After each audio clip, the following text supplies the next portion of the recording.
రాస్తున్నావు పండు? ఎవరిది? నాదే రాస్తావా? వచ్చా నీకు? ఏందా అట్లా రాస్తున్నావు మరి? మంచిగా రాయి.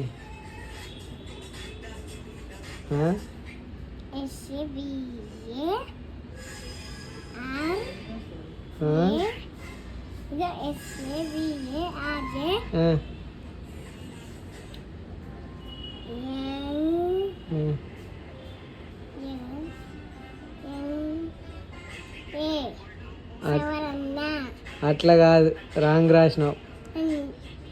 SAVARANNA.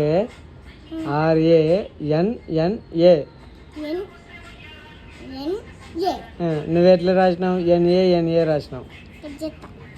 మళ్ళా గలీజ్. చి వేస్ట్గా రా. ఒక ఇంకా కుచ్చుకుంటుంది. ఎట్లా రాసినాడు చూడు, మొత్తం రాంగ్ రాసినాడు.